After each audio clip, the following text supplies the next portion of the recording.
All right, everybody, welcome to our work session for June 17th. We are going to dig right in here, and pretty easy because we have no interviews to start with today. Does anyone have anything they want to review on the regular agenda? Okay, that's easy enough. How about updates?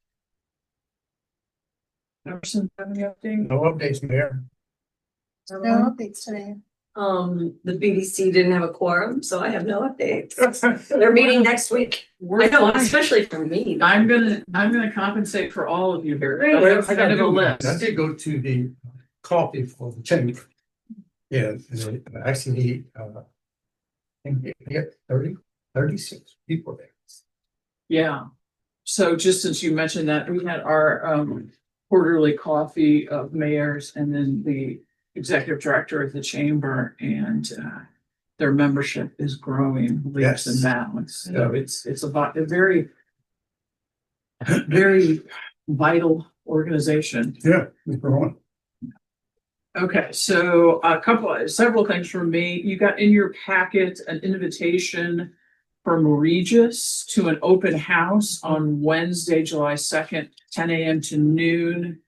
And remember, they're involved in, well, do you want to talk for a second about what Regis does? Sure. I was involved in the ECBC Yeah. CAD rollouts, and as you all recall from several past conversations, there have been a lot of difficulties with the CAD rollouts. Regis, from the city's perspective, has been a central part of that. Lots of conversations still with primarily fire ops. Anyway, Regis has sent out this invitation to councils to come visit with them. City managers, fire chiefs, police chiefs were not originally included.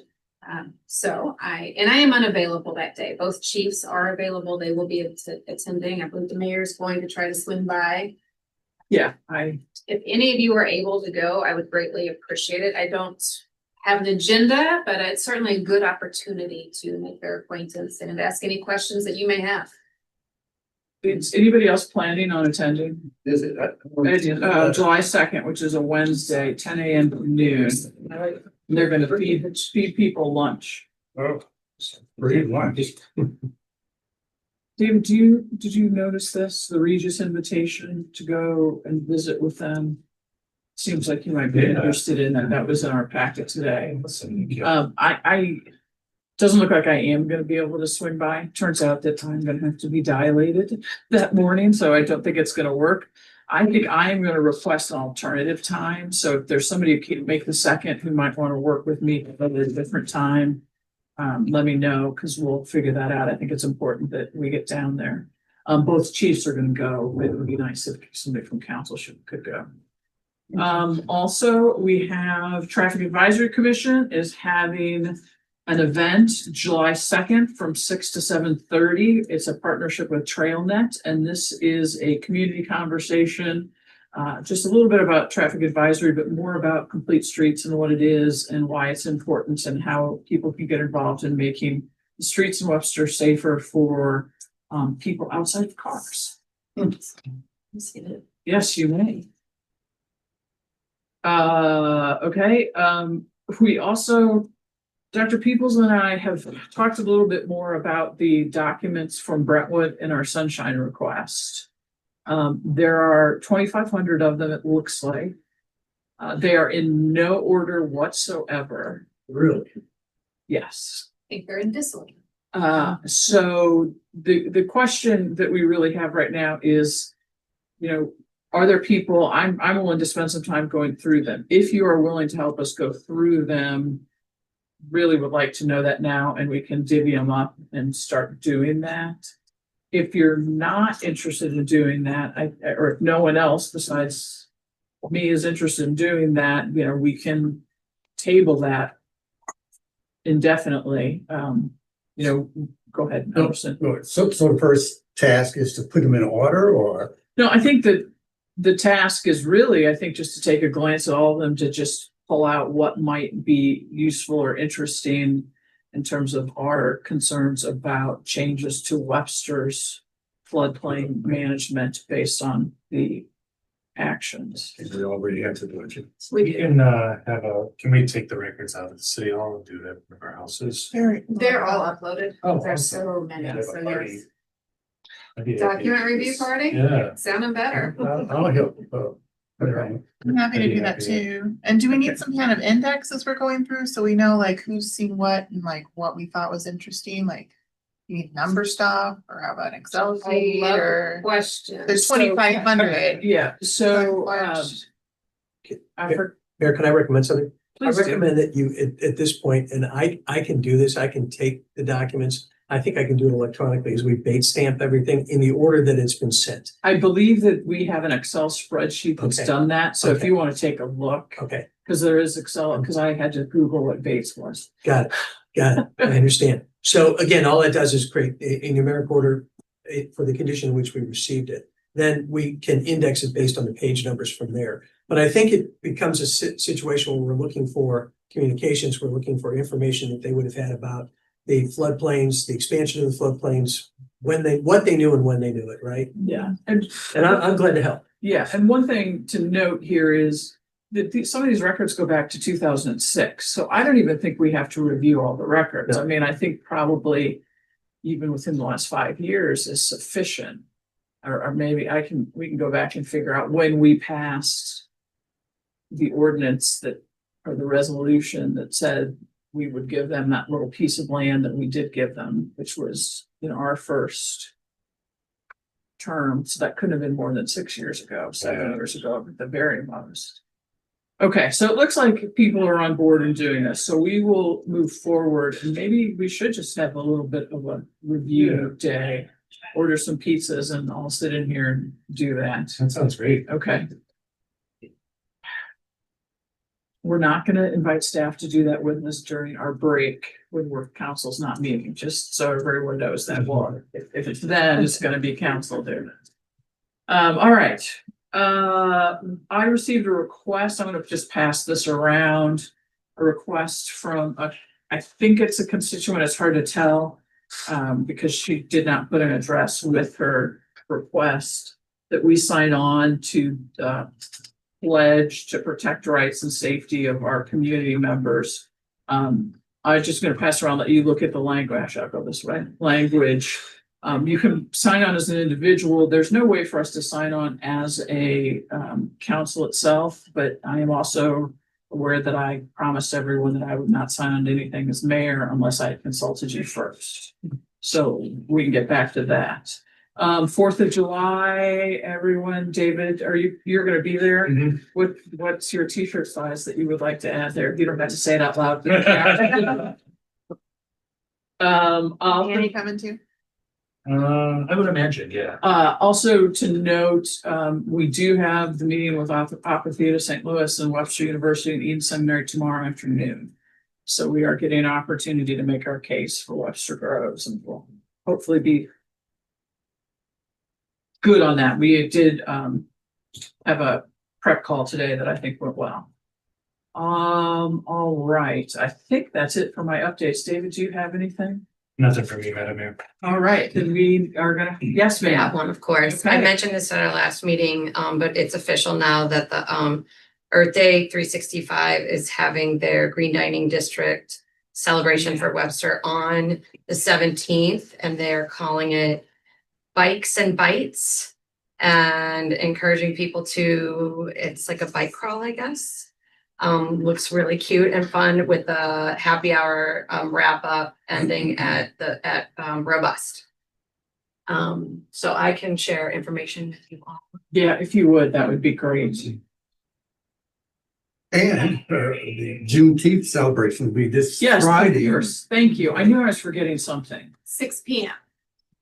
On Friday. Friday. Come early if you want the ice cream. That's the. Yeah, first 100 people get a free scoop of ice cream and a, Labor of our choice. for you, yes. For everybody else, It's always a great event. it is amazing. Yeah. Yeah. Okay. Oh, yes, I'm sorry, I didn't call on you. I apologize. Comprehensive, well, I was gonna share Juneteenth, so that was already done. Comprehensive plan, you all received an email yesterday, with the final draft. There's also copies at your chair this evening. I know some of you probably would prefer not to have paper. It's okay. It's a document that you'll probably want to thumb through, mark up, so we went ahead and printed one out for everybody. It's around 240 pages. This is a large document. Would ask that you start reviewing that.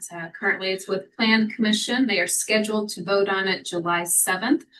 So when it comes to City Council, it's still a little bit tentative. This Plan Commission may want some more time with it. So anyway. So was that document in a separate email or? I think I sent you an email saying, is this all? It was, I saw It's the. 240 pages. What more do you want? I think it was just a link. It wasn't. Oh, it was a link. It was a Oh, link. I'm sorry. Yeah. I didn't- Okay. Yeah, it was a separate one from like our packet. Got to be Yeah. more than this. So just to follow up on that, Plan Commission needs to finish their work before we can officially schedule anything. But in talking about how we might approach this, because this is a big document to approach, we wanted you to have plenty of time, especially over our break, but we're going to ask you to submit and Dr. Peoples will send you an email, or I will. I can't remember which one of us is supposed to do that at some point, asking you to submit your comments in writing. I think that was actually in your email So yesterday. that did come. Yes, I forgot. Yeah, so, because we really want to be able to do this in some sort of ordered fashion, given what a huge document it is and how important it is as well. All right, anybody else? What time the Plan Commission? Seven. No. 7 in chambers. Okay, so we have a pocket Yes. prairie update. Would we, if we do the doc review, would we need a open meeting? No. We could do it, we could post it as a Closed meeting? closed meeting, Since yes, it's litigation. yes. Yes, we could do that. I have no heartburn for that. Okay, are we good? We will let Scott proceed now here. All right. Actually, before you start, I did sit in on the community meeting with Scott and Marie and our city attorney down there as well. And I just want to compliment you on how responsive you were and just let the council members know that public community who was in attendance, really, I think we're appreciative of the attention to detail. So thank you for that. So we definitely heard it was the second meeting in May from the community about our Pocket Prairie plans. And so we put pause on those. Man, that's a lot of P's. Pocket Prairie plans, we paused. And we have developed a couple policies to see how we can differently use those land. We sent that out to you all for review, and several of you provided some comments and feedback. We tried to incorporate as much of those feedback as we could to come up with the final policy, which we did share with mostly Webster Gardens residents last week, but there was some from other neighborhoods as well. So to touch base, we made two policies. There's an island policy, which deals with any of the islands or cul-de-sacs interior to a roadway. And then there's an abutting properties policy for any properties that immediately touch another parcel of land that might be privately owned. So the big thing about the island policy is if any neighborhoods or group of residents around would like to maintain those islands in any way that conforms to our code, there is a policy and a procedure now that they can do so. They can get signatures from their neighbors, from anyone that's within 180-foot circle of that island. And if they get 70%, I did change it. That says 90. It is not 90. The actual agreement says, I'm sorry, I must have pulled the old document there. That says 90%. I apologize, that's the wrong definition on there. We did change that down to 70%. Now I'm looking at my green to make sure about it. Because now I did confuse myself. It was 70, thank you. So that should say 70%. I obviously grabbed the wrong, not the final policy when I made my slide deck. 70%. So any neighbors within 180 feet, 70% of them sign on to it, then they can fill out the agreement. There's a 3-page agreement which lists all the different, and Karen, if you'll switch to that next one. You guys can't read that, but that's the actual agreement. It was included in your all's backup, but lays out everything for the residents and for the neighbors on what they would need to do, what the city would do, and how it all be maintained. It would be an agreement that would run year to year and would automatically renew as long as the neighborhood continued to want to do it. They could cancel at any time. If they weren't maintaining it, the city could come in and cancel the agreement and take over the maintenance of it internally as well. But we don't foresee that happening. So it was very well received by the Webster Gardens neighborhood. They asked for a couple weeks to go around to get the signatures and come back. So they were going to do that by early July and likely do all their island, but they had a couple of the smaller islands that they were still maybes about. That a couple people thought, oh, it could be a good spot for a Proctor Prairie, but they needed to get the folks that actually live around those particular islands to weigh in, not just the 8 or 10 or so folks that were at the meeting.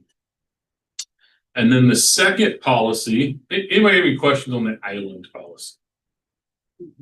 Okay. The second one is the abutting property. This one doesn't have an actual agreement to go with it yet, or will, because it's real estate. So these would be properties that the city owns. It could be slivers of property, it could be paper streets, it could be any property that's not a buildable lot.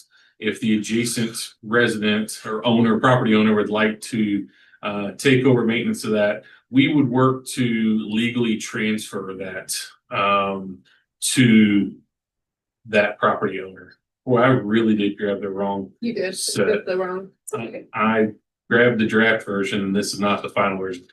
This actually says that the petitioner would pay a portion of the cost. We determined that the city would just pay the cost for those surveys and titles and all necessary legal documents. So, man, I really messed up. So I apologize, folks. It shows we made changes based on council comments. So the city would do the survey, do the title work, any other necessary legal documents. Then the adjacent homeowner would accept that property. It would be transferred to them and become part of their real property, go back onto the property tax rolls, which, is not going to be much because it's normally just going to be slivers of land. So it's not going to cost that resident much in property taxes, pennies on the dollar type of thing. Because it's not adding a whole house or hundreds of thousands of dollars worth of property on it. It would not be for any buildable lots. If there are buildable lots, they would not fall under this because buildable lots has a little bit different section in the code with what we need to do as far as being able to transfer those or having a higher level discussion on what we should do with those buildable lots. Sell them, auction them, whatever it would be. So this is just non-buildable lots. So how would, if I moved and I sold my house, it would just show as part of the sale of the property? So we would provide all the survey and title and everything so they would actually become part of, so their parcel would actually get bigger once they took this on. So they might have had a quarter acre now, or 10,000 square feet, now we'll have 12,000 square feet of land or whatever it would be. But it also makes that land taxable again. Mm-hmm. So it's back on the tax rolls. Yeah, I would recommend we make them aware of that if they do decide to, we want to transfer it.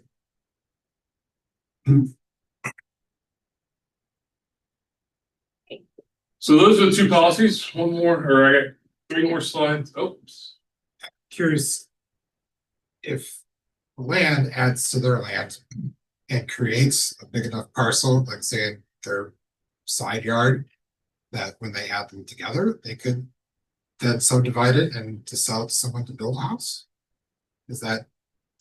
But both of the lots would still have to be buildable. I mean, if it wasn't buildable, if it wasn't a buildable lot before they added it to their property, unless their property is like 80 square feet, yeah, 80 foot front, and then you add it to it. Now you got two 60-foot front properties. I mean, both of the properties would still have to be buildable. I'm sorry, I just know that because Plus, that increases our tax revenue. yeah. And long story, our property would never be buildable, so it's Right. No, I knew that. Like part. dead I knew property that for part. us, yeah.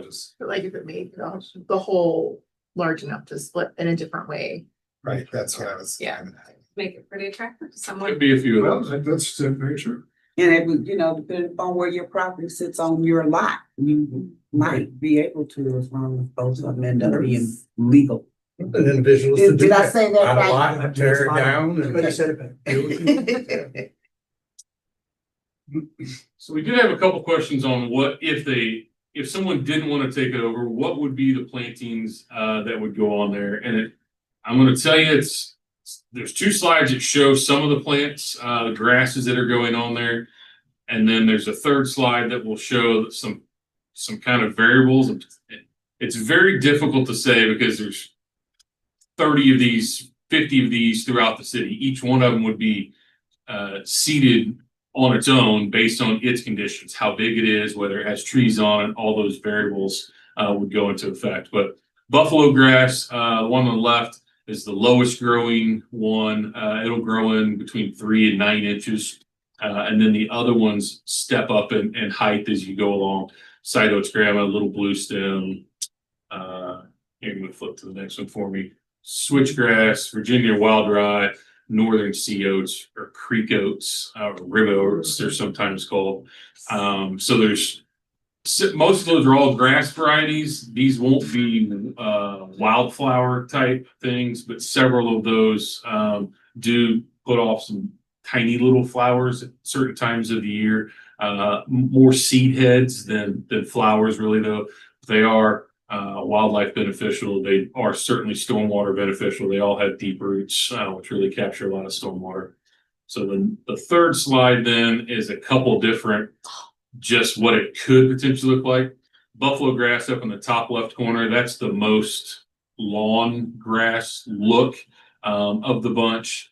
That bottom one is actually a cul-de-sac over in Illinois that has a native mix on it, of varying heights and textures of different grasses and stuff. And then the one on the right, with any of these grasses, you can mow them at different heights and multiple times of the year. So that's just a university study showing those 9 pictures have the same plant varieties in them. It's just different mixtures of those plant varieties and mowed at 3 different heights. So you can really make these, if we do the native plantings, the poppy prairies yourselves, you really can create different looks with them based on the maintenance levels that you put into them, whether you cut them once a year, twice a year, or once a month. So if you look at that, like the top row, so HD, D1, D2, and D3 are the same thing, but it's showing where it was cut 4 weeks and 6 weeks. No, Grass only. all 9 of those are the same mix of plants in different varieties. So the top 3 are the same grasses, all mowed 4 to 6, but depending on which different mixes of grass seeds they have in them. So the one on the top left is going to be mostly like buffalo mix. When you move over to the right, it will have buffalo mix and some of those taller grasses too. So it pops up taller. And then you get all the way down to the bottom one. It's going to have, the bottom right has more of the tall grasses and only cut once a year. So really that's just representative. Those aren't even necessarily those 6 grasses that I just showed you. This is actually university research. It's out of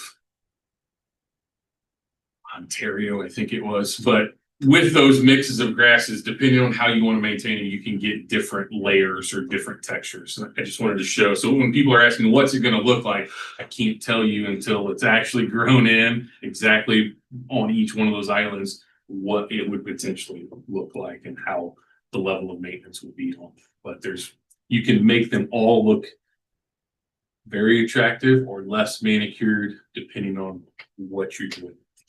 And our contractor is Grow Native, right? Yes. And so they are going to be experts at matching the plant mix for the location. Yes, ma'am. And maybe. And they'll be the ones that more- maintain them for the first 3 years. So they'll plant it in year one. If we keep them in house in any of those islands or any of the places that we do, they will plant year one and then they come back and maintain them years 2 and 3. They weed out anything that's not supposed to be growing. They pick up the trash in those islands or whatever it would be and get it through the establishment phase. And then after year 3, the city would take over maintenance of it again and likely cut most of those maybe twice a year, that you would cut them back a little bit so that they reflourish and resprout and also don't get them. None of those are 5 foot tall or anything like that, but we want to keep them at a semi-state. Do we have trash or litter issues on any of these that you're concerned about? Because we're gonna be seeing them less, like, right, like, if we do native. I was just wondering, it's maybe a future problem, but. I'm sure there are. I can't point to one and say this one's always trashy, but they're in the middle of the street. So yeah, there's always somebody driving by throwing their McDonald's bag out the window. So Who controls the exits off of 44 from going both south, I mean, west and east? those are MoDOT. Oh, that, Are they leaving the grass high on purpose? Because I, Looks like they are, because Yeah. there's a band cut closer to the curb. So we've been cutting 2 strips right along the curb line just to keep the sight lines down so that people can make safe turns. But the whole arms and wings that go up onto the highway that's all MoDOT control, and they will come through and cut it. They typically cut 2 or 3 times a summer. So I would imagine anytime here in the next week or so, usually they'll come through mid-June, mid-July, mid-August, and they'll go all the way up and down the highway, cutting all that stuff down a little bit.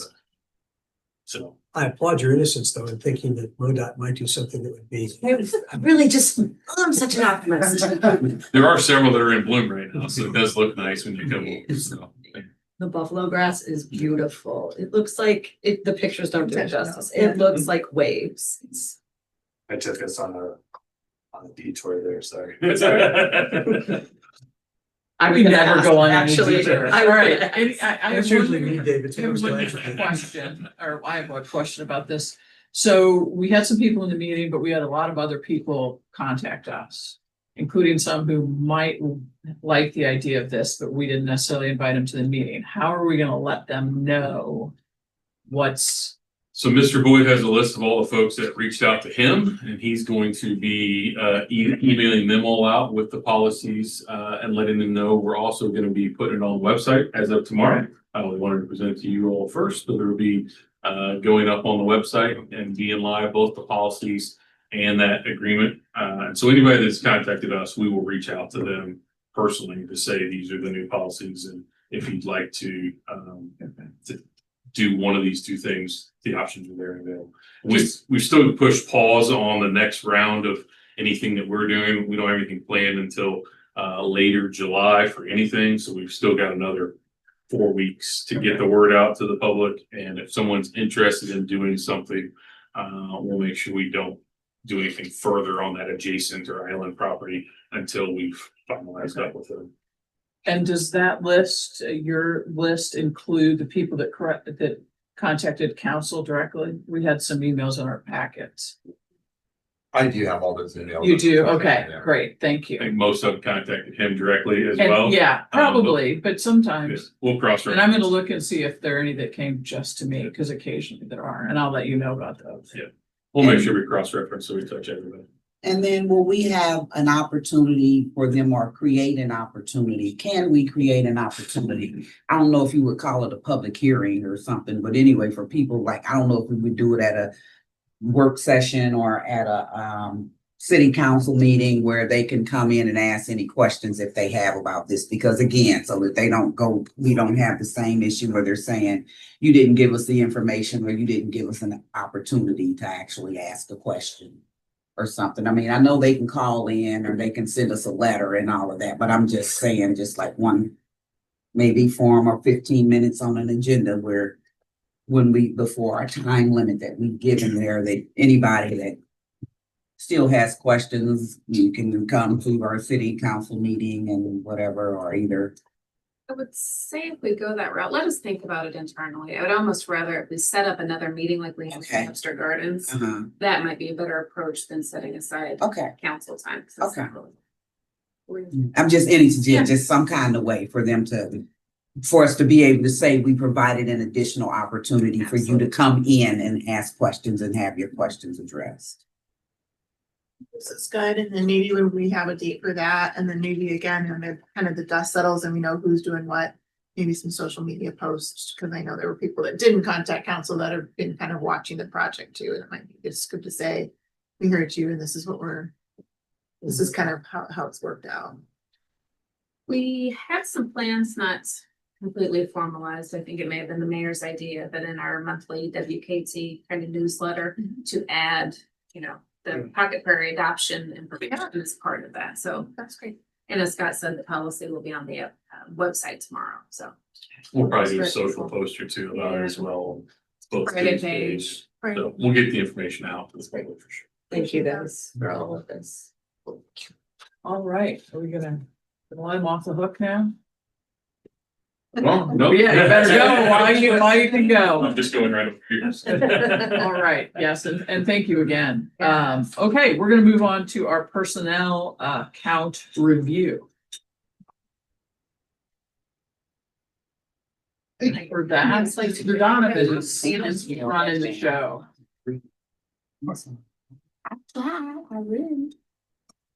Is chart.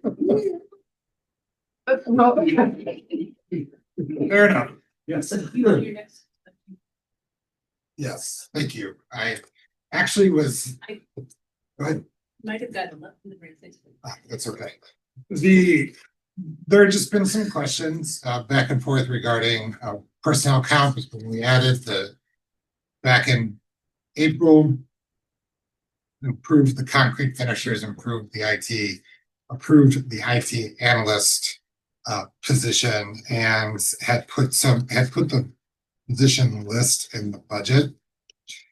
And I took the time to go through the last 5 years and put those to take what was actually approved in the official budget document in terms of the employee count and where everybody was according to the different funds and what you had all approved. Wasn't planning on getting into the weeds of that the whole detail was provided to you, that history by position.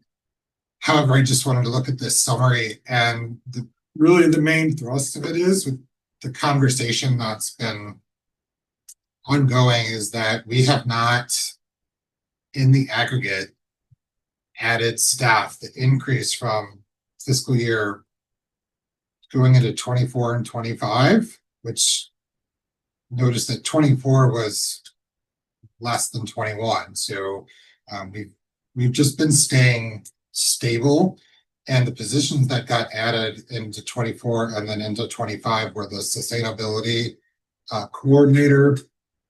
That half position is a part-time position. The SS4A, there were 2 full-time positions that are funded. So all of that's grant funded. And then another half position with the SS4A, again, grant funded. And then the inclusion coordinator for the rec center, which we share with 3 other municipalities. So we're only paying a quarter of that, but we house the FTE here, and we are reimbursed by those cities to cover that. So the upshot really is just in relation to some of the questions and chatter is that we've been holding steady to our commitment. We haven't been adding staff, here and there willy-nilly as we're going into this new fiscal year is no different. So that's it. That's all I really had to say. I just wanted to share that with you and make myself available to answer any questions related to that. The approved budget book will reflect those numbers that I had gone back to verify. So we've always shown 3 years worth. So we'll show 24 and 25. That was the two approved, and then the 26, if assuming you adopt the budget. So will be included in that adopted budget book that we publish by July 1st. We used to show a few more years, at least when I started, there were 4 years. I And can, just 3. It's just helpful to see the kind of the longevity. Sure, looking back, I've seen so many numbers. Could be a over the last fancy few months. that I'm happy to, and we can clear include, picture on the top of that we side. can include 4. It's fine. I think it helps to kind of see over time. And then I think another question that comes up is kind of by department. And I know on the next slide, you have kind of it broken out by department by Sure, position. yes. But it might be helpful to have it just a subtotal by department Yeah, I as can well. be sure So that you that can kinda gets added. see that, maybe you could add that to the position page, just a subtotal there or a separate chart, whatever is easier I can certainly do that for as you. well. And then another question I know I've heard is how are like the either frozen or unfilled, because these are approved positions, right? So how do frozen positions or unfilled positions show up? Like if someone was looking at this, where or how, I don't think they would actually be able to see like the police positions that were vacant and that are now filled in this budget. Right. We have never shown that. There is a very short paragraph in the fiscal year 23 budget book that points out a few of the positions that were being frozen. But each of the narratives, including in 23, 24, and 25, say this chart includes all the frozen positions. These are what are authorized. Does not mean that they're all filled, and that continues to be the case. They're not all filled at this time, and they're not going to be on July 1st either. So because that changes, on any given. Yeah. Well, ideally not day to day, but that would be challenging to put in. I think it's kind of covered in the narrative, like you said, like the police ones, I know that was called out. And the narrative is a big, reason why our costs, so maybe that's sufficient. I know we had a conversation about that too, so I don't know if that covers kind of what you were thinking. Yeah, this was very helpful to me. Yeah. I enjoyed deciphering all the arrows about where we. Those are great, yeah. I did my best to try to explain. Also looked very where- time where consuming. everything was. That's pretty ingenious, frankly. Yeah. I mean, and yeah, it wasn't the easiest thing to read, but it was clear, it made clear. A couple of things to me. One is the stability in the workforce in terms of how many positions we have. But 2, it also makes clear the creativity in the budgeting process to make sure that we can fund the positions we need to fund and think about what's the best way to do that. I am appreciative of that. Totally. I just wanted to piggyback on what you said, Gregory. I remember when Dr. Peoples first came in and there were some issues regarding the budget and everything. I remember going to the library and looking at old Webster Kirkwood Times going back to 1994. When former Mayor Welch first got on council and then became mayor. The city council at that time, the city staff at that time was about 150 employees in 1994, and it remained relatively the same and has effectively, except for maybe you add 30 years, one person a year, where we are right now. So I mean, the city government has certainly not ballooned in I think current people's lifetime. I just think that's interesting to point out that it's the cost of doing businesses which has gone up. And that just, I think, is the natural course of events. And tangent slightly on that, I actually find the 0.55 confusing. I would think that most of the public I would think would, because how can you have 0.55 of a person? It's FTE, so we also have to remember that all of our part-time people who make particularly parks and recreation possible, Right. right, are included in this count. This is not 185 full-time employees, right? There is a fair amount of part-time folks who make the city run. I mean, otherwise, the rec center wouldn't be open, period, the end of story. So, as an example, so. Seeing this for me was a reminder of how lean we do operate and the work that all of our staff do, much like Gregory just said, to get the job done. There's truly a lot that goes into running the city. And as you all have heard me say, we're doing much more with either less or the same amount. And by much more, I mean projects, whether it's Prop W, whether it's digging into things like this, whether it's stormwater. And the projects that we're working on, I believe, are a lot more complex than they used to be. It's the resident outreach. It's working with people, really walking through their issues. Just with the stormwater stuff, the number of resident visits that, Director Alphason has made himself, Scott's staff, the fact that we're going to homes and having those conversations, the work is time consuming. And so we really do have a well-functioning and efficient government. For the amount of work we're able to put out with the staff that we have, I think is pretty amazing. I just want to follow up that Please. point because I think it's a very good point. I think almost all of us, when we ran for election, talked about a more open and transparent and responsive city government. And, sometimes when we talk about those things, we forget that there is a cost associated with that, a cost in terms of money, but also a cost in terms of staff time. And so if, residents really want us to be that, they have to understand that there is a cost to that, and also have to, I think, exercise a little bit of patience because we're changing expectations. Because when you answer once, then you're asked to answer 2 times or 3 times or 4 times sometimes. And so, I appreciate the point. It's very well taken, especially for our staff.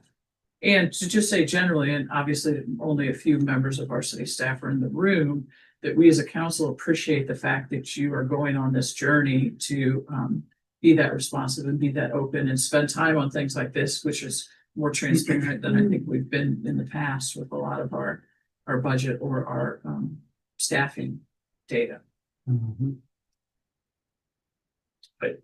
Just want to also point out, right, to piggyback on that. I mean, even before Dr. Peoples came, we determined through sunshine requests and emails that former city administrator was also going to have a $1 million deficit that last year. And so this is not new. And the idea that we're having a deficit is not new. And it's certainly not because government is ballooning. Well, and it's a plan. It's part of the plan. It's like, is what you've tried to reiterate in those letters is that this is a budget and we're planning for the worst, which is why we're showing the deficit. That doesn't mean we're going to absolutely have one. That's right. But Maybe your revenue, it will end up good. exactly. I don't think it's ever been stressed as much now as it did in the past. It was just a non-existent conversation that council had, or that was given to council. Just that we're going to have a short, and that was it. And that's the bias. And the reality of that bias. That's what it is. It was okay for Steve. It's not okay for Marie. Well, yeah.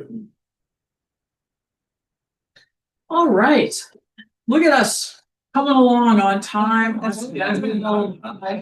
things. I'm done. All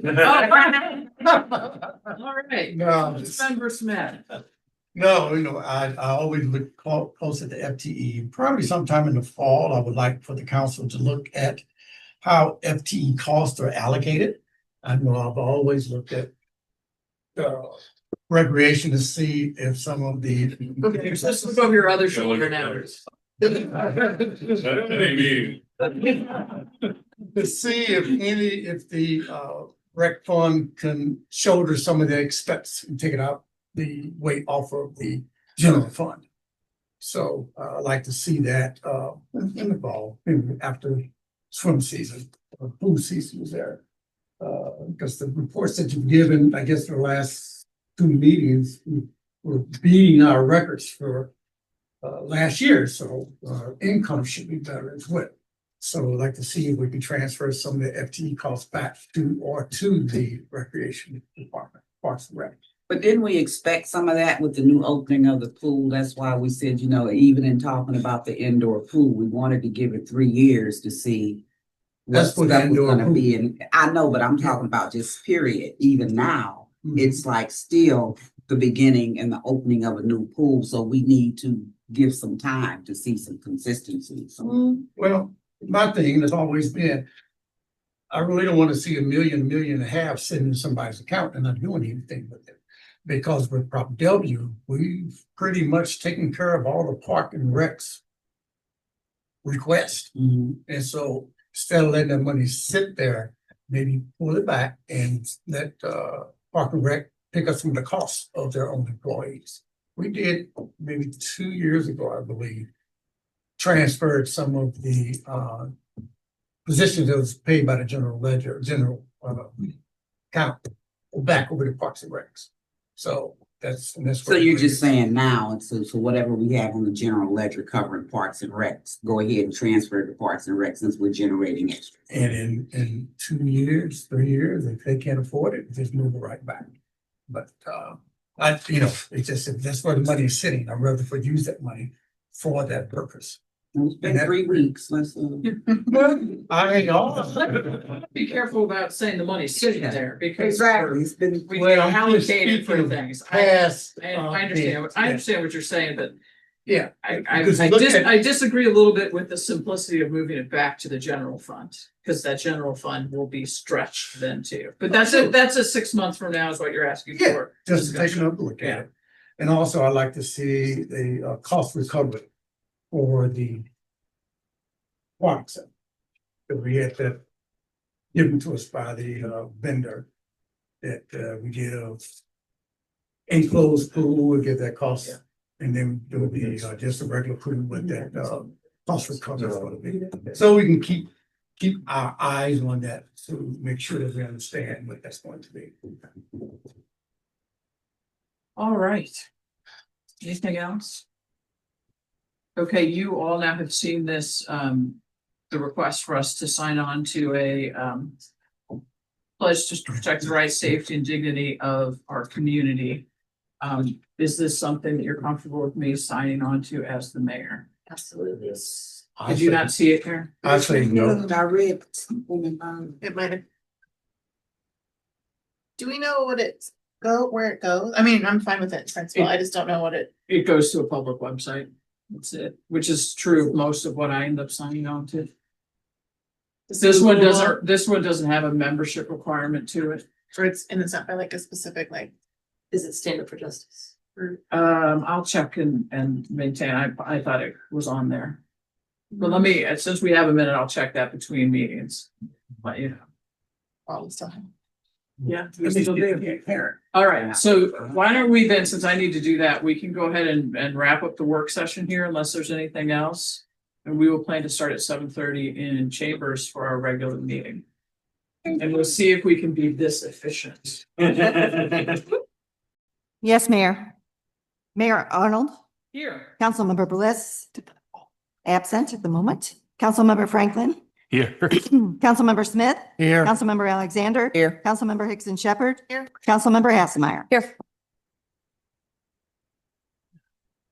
All right, we are now to that time for the remarks from the community and from visitors. Is there anyone in the chamber who, I don't have a card, so, all right, if you are online and you would like to make a public comment, please use the raise your hand function.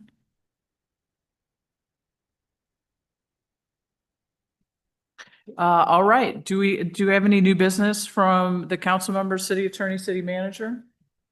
We do not. All right, we will move on to unfinished business. Councilmember Hassemeyer, could you call for the third reading of bill number 9282, please? Yes, Madam Mayor, I'd like to call for the third and final reading of Bill number 9282. Second. Bill 9282, third and final reading. An ordinance defining the pay grades of the classified and unclassified service of the city of Webster Groves, fixing the compensation for employees in said classifications, and repealing ordinance 9254. Is there any discussion? All right, we'll have the vote, please. Councilmember Franklin, Yes. Councilmember Smith, Yes. Councilmember Alexander. Yes. Councilmember Hickson Shepherd, Yes. Councilmember Hassemeyer, Yes. Mayor Arnold. Yes. All right, we're going to move on to new business. First, are there any remaining budget amendments? Council members, looks like we have done that. All right, then, Councilmember Alexander, could you call for the adoption of Resolution 2025-27, please? Yes, Mayor, I would like to call for the adoption of Resolution 2025-27. Second. All right, that is our budget resolution. Is there any discussion?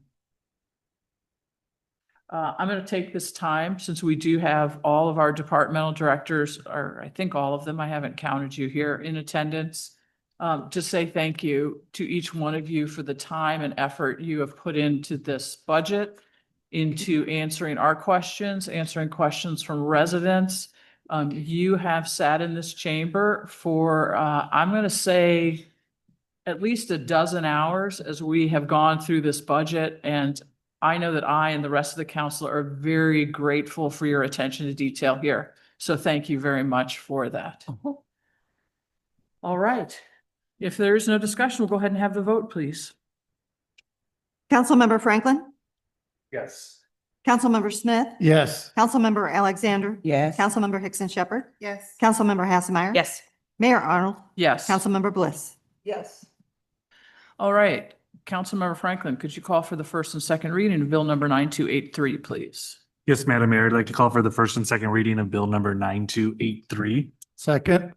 Bill 9283, first reading. An ordinance amending the city traffic code, chapter 60, article 16, section 60.975, schedule H, to prohibit parking at all times on the east side of South Old Orchard between the intersections of Big Bend south to the intersection of East Lockwood Avenue.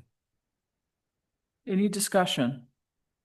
Yeah, I did have a few questions about this. I'm confused as to what is causing the change. So what has yeah, constituted this? I can answer that, or it was a request to the Traffic Advisory Commission, especially since NARICS has rerouted in some ways the way they have their students leave the building. They are leaving that way, and the car that is parked right in front of McDonald's backs traffic way up at the traffic light. Gotcha. So this is just in front of McDonald's all the way. Just the one space in front of McDonald's. Okay, gotcha. I will say that's my favorite parking place in the whole town. But I'm usually there in the evening, so it's fine in the evening, but I was over there during school hours and I could see the backup there. And I think it's kind of a pain to do a no parking for certain times of the day. So I understand why we're doing this, but yeah, it was a really great spot when you wanted to pick up food. The lot's never full. No. There's a lot. McDonald's. Oh, it's not from there, from Other places. other places. Yeah. Okay, gotcha. All right, any other discussion? Oh, we'll have the second reading then.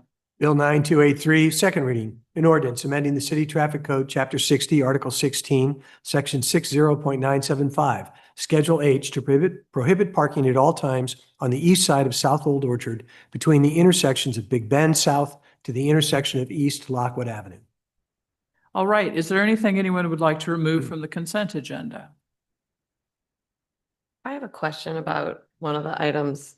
Do I remove it or just? Why don't we see if we can answer the question without that? Okay, perfect. Thanks.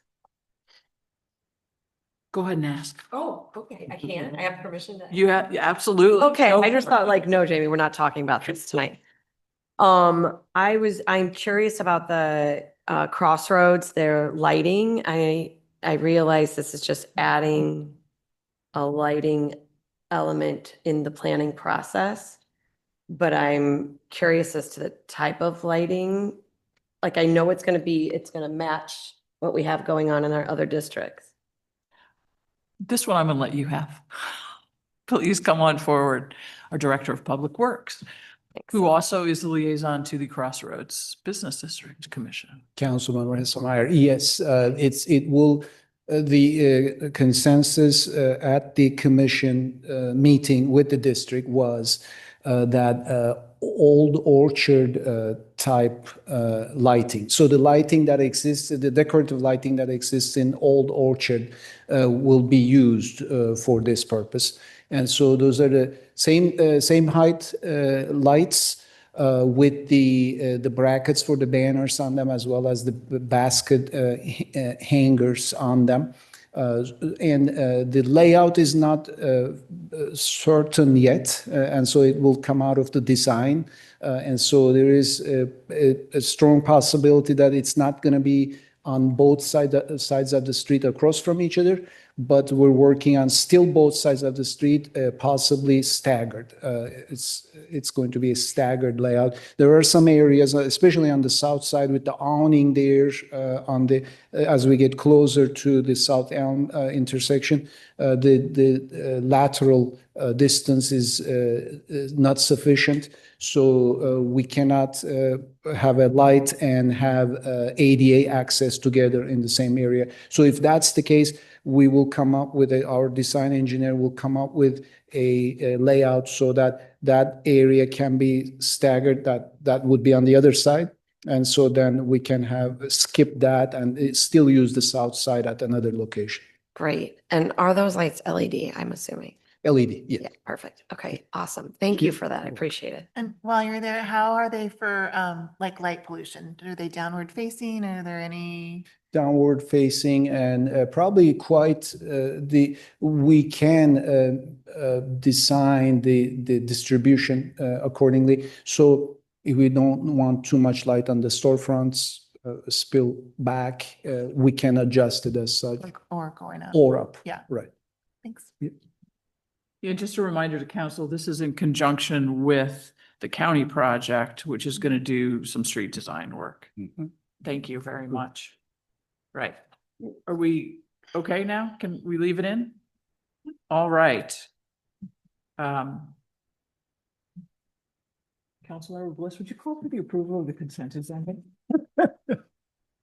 Yes, Mayor, I'd like to call for the approval of the consent agenda. Second. Councilmember Smith? Yes. Councilmember Alexander? Yes. Councilmember Hickson Shepherd? Yes. Councilmember Hassemeyer? Yes. Mayor Arnold? Yes. Councilmember Bliss? Yes. Councilmember Franklin? Yes.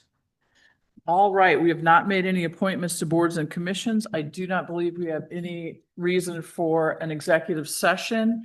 So this might be the record shortest council meeting in my tenure as mayor. I think so. All right, we stand adjourned.